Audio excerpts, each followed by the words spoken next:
I'd now like to go to questions. We would go to the distinguished gentleman from Kentucky. The gentleman is now recognized, Mr. Chairman.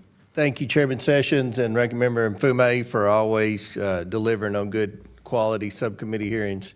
Last week, the full committee held a hearing to examine the massive fraud in Minnesota's social services program that resulted in at least $9 billion in taxpayer funds being wasted. Much of this fraud occurred because there were no proper safeguards put in place to prevent fraud before the funds were paid. There was also too little oversight on how the money was used once it went out the door to recipients. During the Biden administration, Democrats rushed out federal funds with virtually no safeguards, resulting in massive theft of taxpayer dollars. Republicans repeatedly warned that the absence of guardrails would invite waste, fraud, and abuse. Identifying fraud before money goes out the door is necessary to prevent any further repeat of these failures and to protect taxpayer dollars.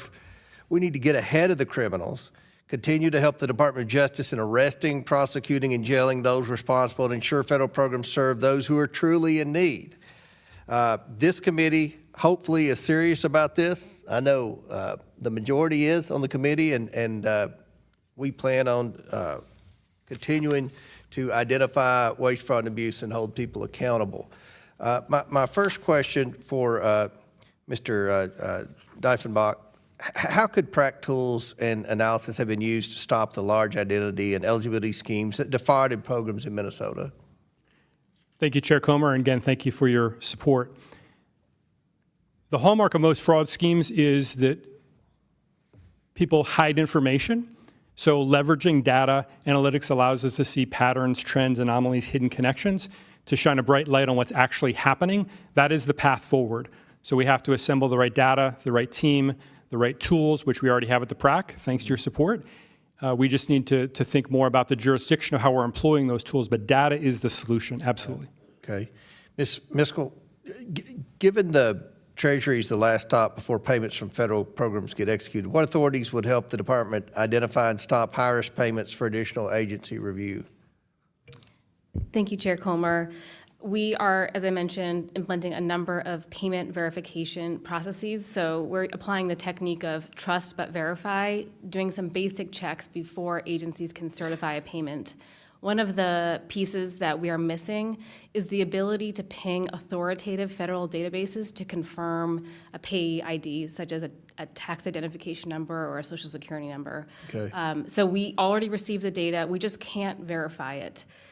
So there are a number of databases that would help. Well, how does Treasury partner with states to prevent fraud in state-administered federal benefits programs? Are there ways that Treasury could increase or enhance their assistance? And I'm sure Minnesota wants no assistance based on what I've determined thus far in our investigation. But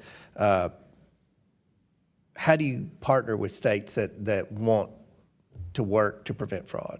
Thank you, Chair Comer. Do Not Pay, thanks to the Payment Integrity Improvement Act of 2019, authorizes Treasury to provide do not pay services to states that administer federal funds. However, it has been underutilized.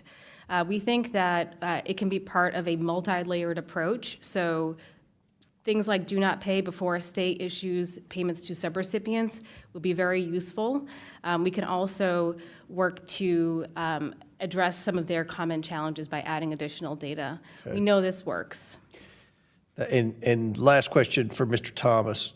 How can AI and machine learning be used to detect and prevent large-scale fraud schemes? What type of anomalies do these tools flag for investigators to follow up on? So machine learning, all data science algorithms, inclusive of machine learning and AI, are going to produce indicators of fraud. It's critically important, and each of the programs we've talked about today does this, has a fraud investigator, an analyst who's an expert in the tools, techniques, and technologies that fraudsters use to look at the data coming out. So the types of things you're looking for are just as what were mentioned earlier, patterns of behavior that don't fit the expected patterns of behavior of someone who's using the money for the intended purpose or for the intended program design.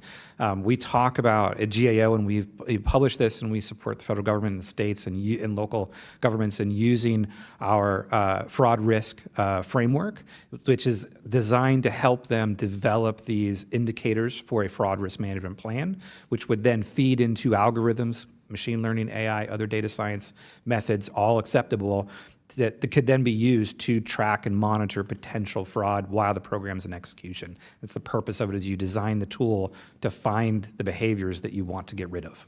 Very good. Well, we look forward to working with you all as we proceed with this fraud investigation that is starting in Minnesota, and I have a pretty good feeling that it's going to expand to several more states. So with that, Mr. Chairman, I yield back.